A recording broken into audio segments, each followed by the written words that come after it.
Hello there, welcome to the Saroy channel, wherever you are in the world, and so much love to each and every one of you. How are you doing? I do hope you're doing remarkably well.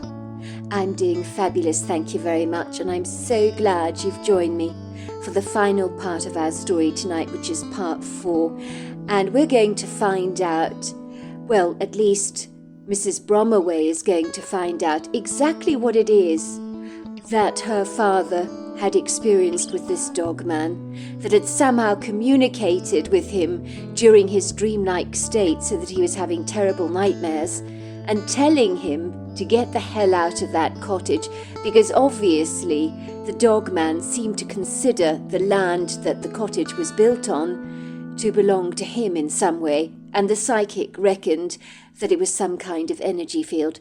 So we're about to find out exactly what's going on. But didn't the psychic have a plan to help Dad get rid of this dogman? I mean, aren't they good at giving advice in this regard? Yes, they are, my dear. But the advice they usually give you is about the paranormal. This was completely different. But as it happens, she did give your father very good advice. But would he listen? Absolutely not. I hate to say this, Jamie, but if your father had paid attention to her words, well, he'd likely still be here today. She told him she would call for spiritual help on his behalf, to get rid of the dogman once and for all, but it could take some time for this help to arrive. She advised your father to leave the cottage for a while. I told him he was more than welcome to stay with us for as long as he liked in our granny annex, but he would hear none of it. Your father, I suspected, valued his independence far too much. The psychic said what she was going to do was send out telepathic communication to Solenka. I hasten to say I have absolutely no idea who Solenka is. All this stuff was beyond me. She told me we would know that the help had arrived when there was a big boulder placed on the front doorstep.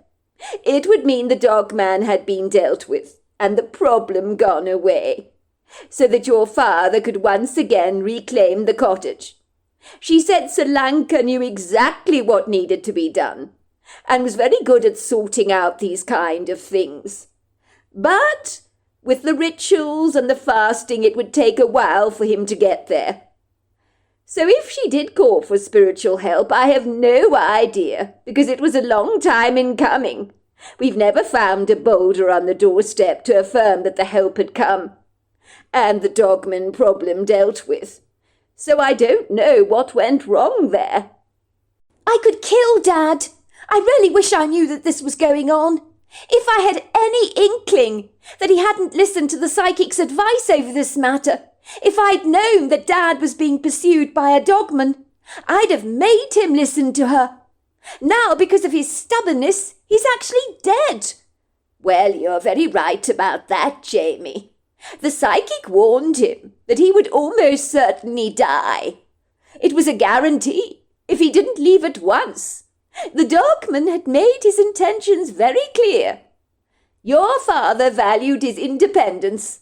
He refused to allow the insidious creature to scare him away from the property, to bully or intimidate him. You know what he was like. He was resolutely stubborn. Peggy began to mop her brow as she continued with her story. It was days later when your father told me he was physically seeing the dogman, not just in his dreams this time, but in real life, always late at night. That sounded alarm bells for me in my head. Let me tell you, I knew then that things were getting way too out of hand. He said it would stand there at the living room window, night after night, while your father watched television, staring at him with glowing red eyes, would growl at him warningly, banging the walls of the house. And you know what your father did? He just ignored him. But he had been warned, but he didn't want to leave that cottage. I was very angry with your father, Jamie. I really was. I tried my damnedest to knock some sense into him. I wished to God he would listen to me. I told him over and over again to come and stay with us until we found the boulder on the front doorstep, and were assured of his safety. But he refused to leave the cottage. His words, I believe, were, "This is my cottage, and I will be damned if this beast thinks he can turf me out of my own place. That is not going to happen. I will kill him myself if I have to." You know what? Your father was like Jamie. There was no getting through to him. Well, can you blame him? Mr. Faulkner interrupted. It's ridiculous, a dogman trying to throw Graham out of his own property. If Graham had confided in me about this matter, I would have killed the creature for him myself. With the greatest of respect, love, I am sure you would have if you'd believed him. But after everything that happened, you now believe a dogman killed him. But back then, you would have thought this was all absolute nonsense and was in Graham's head.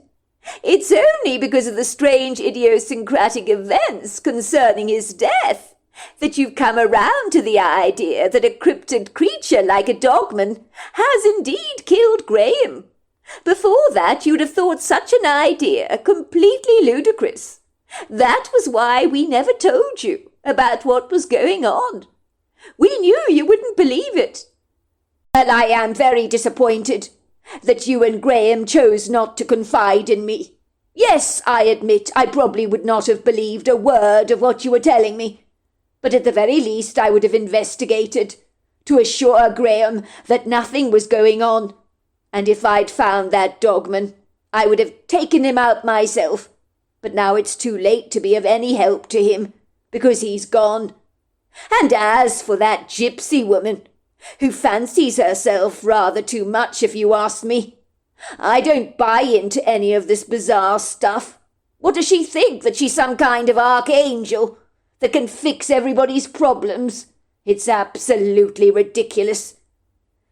Well then, why were you so impressed that she drew a dogman, explaining what was haunting Graham's dreams? How could she have been so right about that, if she wasn't psychic? You cannot dream this stuff up, Andrea, you know. If she was fake, how could she possibly have known all this? People do have extraordinary abilities, you know. Do you know that in World War II they used ESP in the form of remote viewing to see what the enemy was getting up to? Through psychic ability, they found out exactly what Hitler was doing. If you don't believe me, you can look it up for yourself. Well, I cannot answer your questions, love. It's all very confounding and confusing for me. I feel as if I'm caught up on a bizarre board game in an alternative reality. Everything you're saying sounds so woo-woo. It's hard for me to assimilate it all. But I know for a fact that it wasn't a damn grizzly bear that killed Graham. So did those men from Fish and Game.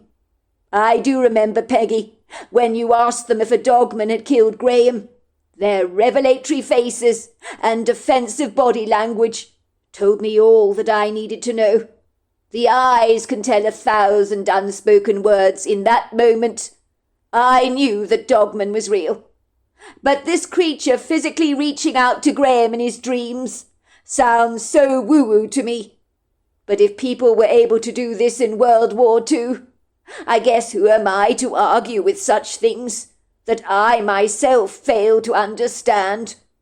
Let's just say there are obviously more things on heaven and earth than actually meet the eyes, that I'm reluctantly beginning to accept. Of course it sounds woo-woo, love, said Peggy. It sounds utterly incredulous. There was no doubt that this thing was causing Graham a great deal of grief. But it had telepathic abilities. It was able to transfer its warnings to Graham in his sleep and impose an image of itself on his mind. These things have supernatural powers beyond our understanding. But it doesn't make it any less physically real, you know. As for help, the psychic was insistent it would come, once she'd called this Selenka. But she had to perform several rituals in order for Selenka to pick up her message. She was adamant that Selenka would easily get rid of the problem for Graham. She said Selenka had helped her before many times in the past, but the silly man refused to listen. And on the subject of refusing to listen, Jamie, I hope you are not going to be mulishly stubborn like your father was. I mean, look what happened to him. I'm not happy about you, Jamie, leaving your camper van parked outside your father's cottage at night, with that dreadful thing loitering around, especially after your unsettling interactions with him last night.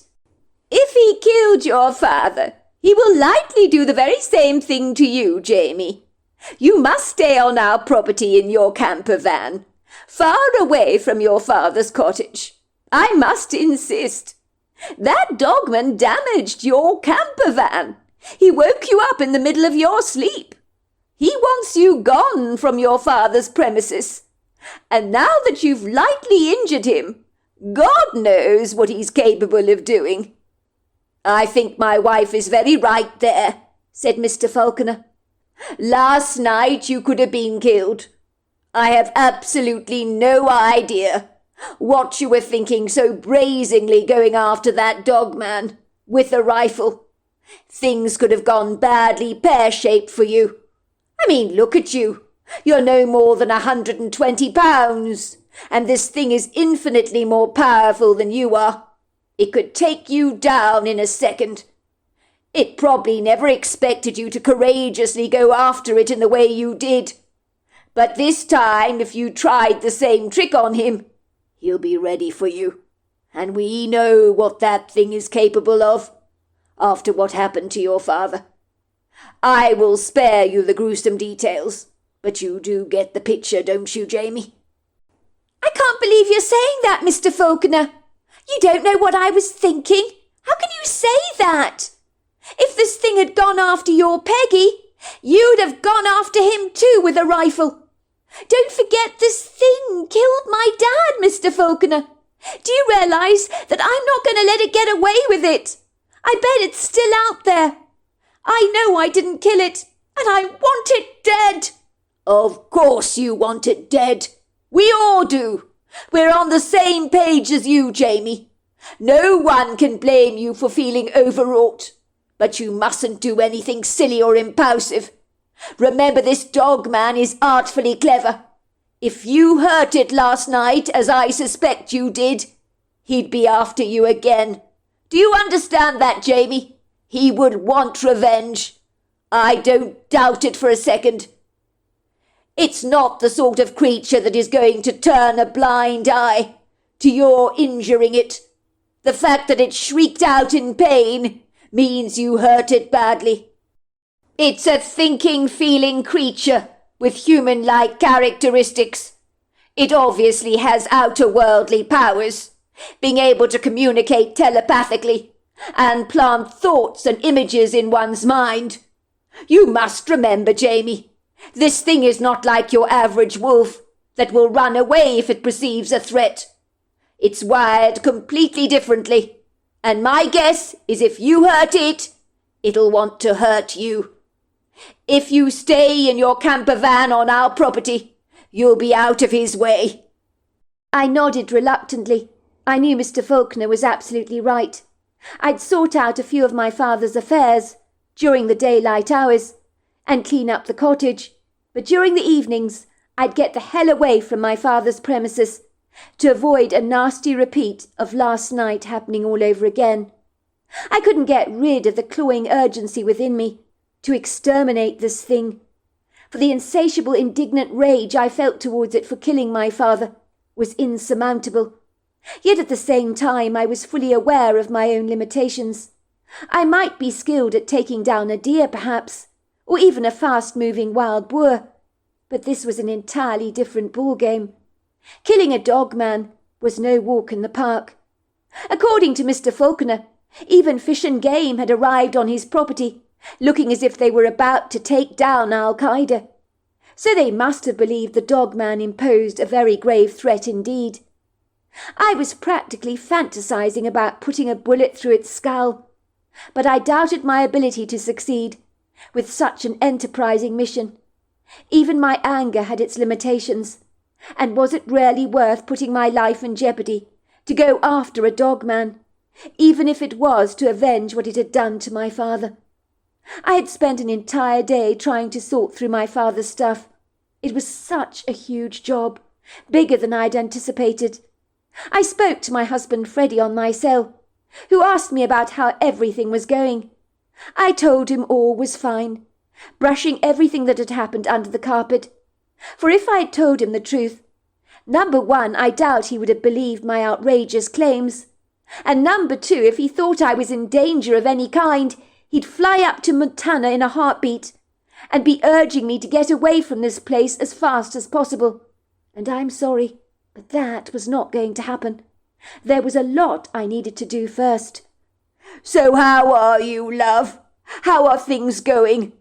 I'm glad all is well," he said to me, "but I'm missing you. Please hurry home. It's lonely without you around. The place feels like a morgue. I still feel bad about not being there to pay my last respects to your father. It didn't feel right being miles away. I really think I should have come, you know." "I miss you too, Freddie, very much. But I have to admit I'm glad you didn't come. It's all been very traumatic losing Dad, and your being here would give me an excuse to blubber all the more, and I'm barely holding it together as it is. This has been a tumultuous time for me, Freddie." "Well, when you put it like that, love, maybe it is a good thing that I didn't come. But I'm missing you. I hasten to say, love, that Flapjack isn't remotely impressed with being fed by me. I'm giving him exactly the same food you give him, but he seems less than charmed with my presentation. That cat of ours is incorrigible. He's obviously missing you very much." That evening I spent the evening with the Faulkners, enjoying a hearty home-cooked meal and playing cards with the lovely couple. All of a sudden exhaustion rose up in my stomach like a tidal wave. Let's not kid, grief can take absolutely everything out of you, like squeezing all the water out of a dry sponge. Indeed, I had cried so much after my dad's death, I don't think there was a tear left inside of me. I had become like a dam, ridden by a dreadful drought. Soon the yawns started, and Peggy immediately began to apologize profusely for keeping me up so late. She genuinely felt annoyed with herself for not being more aware of my overwhelming fatigue. "Goodness gracious me! I really should mind my manners, Jamie. Look at you, dear. You're absolutely zonked. We've been keeping you up far too late. Would you prefer to sleep in the spare room than your camper van? You know you're more than welcome to sleep there. And if the truth be told, it'll give me a peace of mind knowing that you're in the house, because that thing could still be loitering around the place, even on our property. Supposing it comes looking for you, it is a possibility, you know. You could be more vulnerable in your camper van. It just suddenly occurred to me that this could be the case. I have no idea why I didn't think about this before."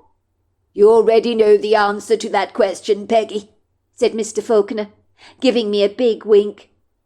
"You know Jamie's a chip off the old block. She'll want to sleep in the camper van. She's fiercely independent, much like her father was." Peggy looked rather unsettled about this. "I'm being serious, Andres. What if the dog man comes onto our property and attacks Jamie in her camper van?" "I doubt that's going to happen, love. I mean, he doesn't know Jamie's on our property, does he?" "Don't you know anything, love?" said Peggy, looking heartily annoyed at her husband. "It's a known fact, love, that dogs, wolves, and bears have one thing in common, don't they? An extraordinary sense of smell that would make our sense of smell almost redundant. You know, whenever we go camping, we always have to lock our food away because of bears. They can smell out food from miles away. The dog man may know Jamie's on our property, staying there in the camper van.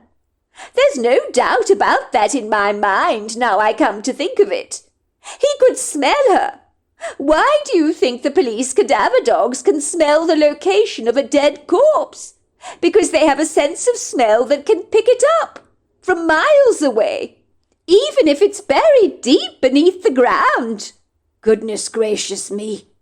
I can't believe I never thought of all this, said Andreas, looking visibly concerned. You make a remarkably good point, love. Look, Jamie, I don't want to be a miserable wet blanket or to lay down the law, but Peggy is absolutely right. The dog man will smell you a mile away. He'll know you're here. He may be pleased that you've evacuated your father's property, but after you injured him last night with a bullet, he could turn up here to wreak revenge. He'll smell you. I know he will. He'll be here tonight. It's almost a guarantee, if you ask me. It's much better if you sleep in our house. That way you will be safe. Very well, I agreed. I'm too tired anyway to argue. I'll sleep in your spare room, if it makes you feel better. And actually, now I come to think of it, it makes me feel better too. Peggy looked heartily relieved, as if a weight had been lifted off her mind. She patted her brow with her handkerchief to mop away the dampness. I noticed she always seemed to break out in a sweat when she was anxious about something. Since I had arrived in Montana, Peggy had been fussing around me like a mother hen that clucks over her chicklets. Then again she was like that with absolutely everyone, the matriarch figure who everyone leans on for encouragement in times of trouble. It didn't remotely surprise me that my father had chosen to confide in Peggy. She was the person of upstanding moral rectitude that would take your secret down to the grave with her, which was why I was so glad she had told me what had happened to my father. It couldn't have been easy to betray a confidence like that, especially one that sounded so incongruously bizarre. Ostensibly, when she had heard about my father's dreadful nightmares, she had gone to the moon and back to try and help him. I was only grievously disappointed that the spiritual help the psychic had called out for had not been forthcoming. Alas, there were no boulders on my father's front doorstep to signify that the dog man had finally been dealt with. I didn't fancy my chances of success in killing the dog man. I suspected last night, when the creature had been jolting my camper van and peering in at me through the window above my bed, that it would assume that I would cower away in a corner. It had not anticipated being showered with bullets. I clandestinely suspected that my fortuitous boldness had caught him off guard, but not any more. The next time around this thing would be ready to lash out at me, and given what it had done to my father, whom had probably not succeeded in harming it, God knows what it would likely do to me. In truth, I was glad of the sanctuary of the Falconer's house, rather than lying there in the camper van, feeling like a sardine in a tin, very, very vulnerable. Furthermore, I had no idea what superhuman powers this dog man actually possessed, for he had communicated with my father in his dreams, so he was capable of a great deal of manipulation. I didn't trust myself in my current emotional condition to be left to the mercy of a creature like this, that was capable of asserting much damage. Andre Falconer's account. I was heartily relieved that Graham's daughter Jamie had agreed to sleep in our spare room in our cottage, given what had happened to her the previous night, while sleeping in her camper van on her father's premises. Jamie not only witnessed the menacious, formidable dogman for herself that had killed her own father in a gruesome, appalling way, but she had boldly, in a moment of impulsive madness, gone out of her van and showered this thing with bullets, taking him off guard. She had clearly managed to inflict some damage on the critter, but not bad enough to actually kill him, which was asking for trouble, as this intelligent creature could be back again to wreak its revenge on her, and of that I was sure. I knew the creature was not dead. I had investigated the trail myself. I had taken the trail through the trees, and noticed that the blood spillage was minimal, and was certainly not enough to cause the death of the creature. so he was more than likely very much alive. I was, of course, secretly impressed with Jamie's boldness and rather irrational courage to go after this thing. I don't know many women that would take a dogman on like she had done. A while ago I would have laughed at anyone suggesting that such a cryptid creature actually existed here in North America. But now I knew differently, and my arrogant presumptions had taken quite the beating. To all intents and purposes, the way the body of Graham Bromaway had been so badly defiled, brutally spread all over the place, was not the work of a grizzly bear. Granted, bears might attack the face with scratches and bites, causing a great deal of damage for sure, but never would they barbarically display the body in a vengeful way, like a member of the mafia would, to send out an insidious message, warning people to keep away from the premises or else, like a great big red warning sign. I know the medical responders that arrived on the scene knew that Graham's death was not the work of a grizzly bear. People arrived on the scene very quickly, claiming to be fish and game, and I say that with a big question mark, for I have no idea if they really were who they claimed to be. But they arrived on the scene to search the area thoroughly, armed with high-powered rifles that were incredibly intimidating. I knew that they were not after a simple grizzly bear, but something infinitely more threatening. They told me to contact them at once if I saw anything on the property, giving me cause for concern. They gave me a phone number, but I had no intention of ever calling them. I needed to take this dogman out myself. I had fought in Afghanistan. I was qualified to do this job single-handedly, and I was reasonably confident of success. If, of course, I operated on a clandestine approach and caught this thing off guard. Failure to do so would mean this thing would slip through my fingers like butter. From Janie's account of the previous evening, this creature could run like greased lightning. It isn't easy to take down something moving fast, unless you're a very skilled marksman. The most sobering part of this whole wretched business was I knew this territorial dogman's presence was very disquieting. It might choose to stretch out its territory further, over a larger area, as it became increasingly more cocky, arrogant and presumptuous. And this wider area might later include my own property, which would mean that me and my wife Peggy could potentially be in grievous danger. Furthermore, when new people were to rent out Graham's property and move in, it would not be safe for them to live there, with this thing loitering around in the dark shadows. I had become certain that the dogman would likely be sniffing around Jamie's camper van this evening to wreak his revenge. I would be hiding in the shadows to take him out and be done with this hideously grotesque creature once and for all. I didn't keep secrets from my wife Peggy, but I knew it would greatly alarm her if she knew I intended to take the dogman down myself single-handedly. So the less she knew about the matter, the better. Jamie had told me that the dogman had been peering in at her in her camper van at about 1:10 in the morning. So I knew it chose to loiter around the place in the late hours of the night and early morning, when most human beings were blissfully fast asleep. I told my wife Peggy that I wasn't remotely tired and intended to stay up to watch television, so that I had the perfect excuse not to change out of my clothes or return to bed. "You want to stay up watching television?" she asked, eyeing me up and down rather suspiciously. "I'm just not tired, that's all." "You could have fooled me, love. I could swear I saw you yawning earlier on.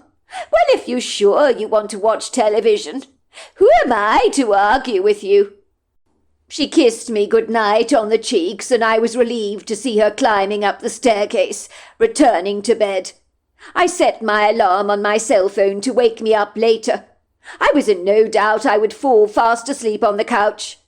The exhausting events over the last few days had worn me out, but a light sleep would do me the world of good. It must have been at about 20 to 12 when my alarm went off, jolting me rather rudely out of my restless slumber. When I awoke, I felt rather disorientated, but then I remembered what needed to be done.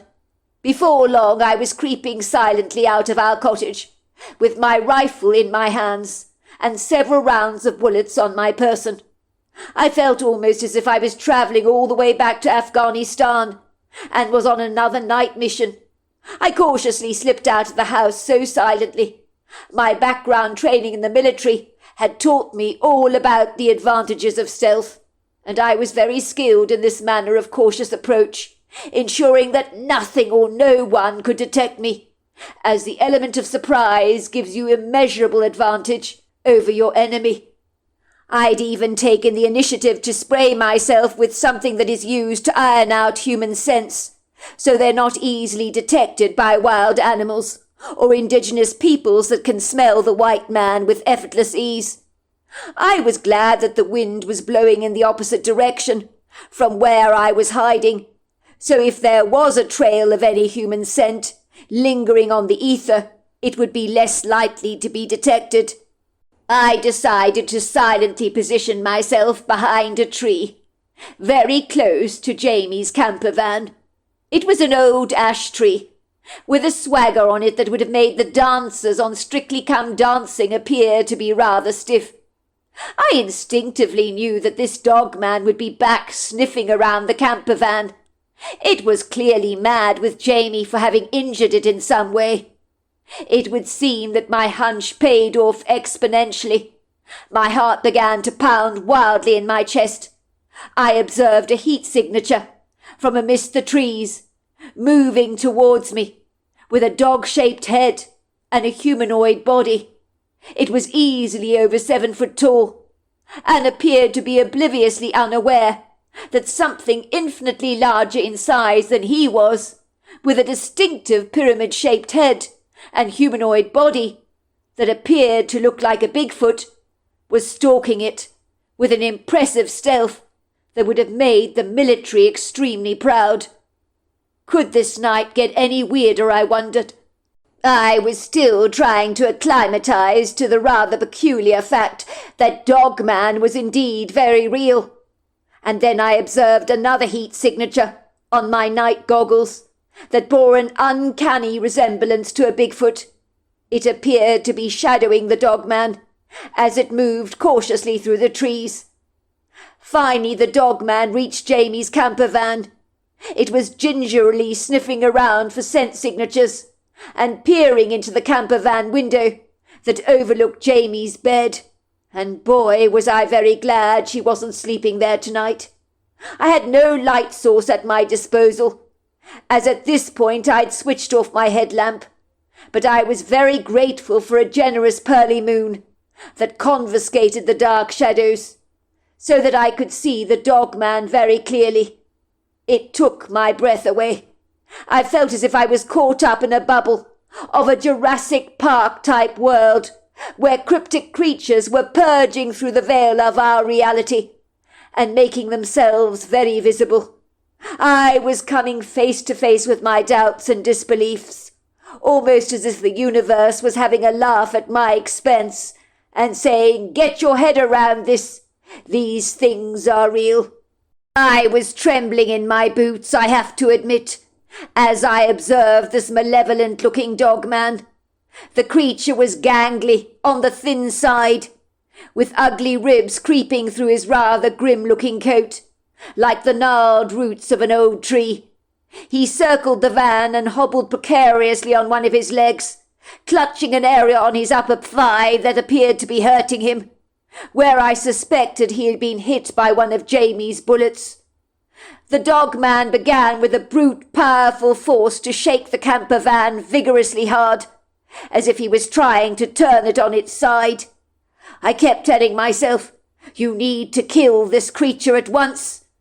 I had forgotten about the Bigfoot, and was trying to take aim at the Dogman, who thankfully appeared oblivious to my presence. All of a sudden there was a formidable, loud roar, and before I knew it, the Bigfoot had whipped through the trees so incredibly fast, I was amazed at his impressive speed for one so powerfully large.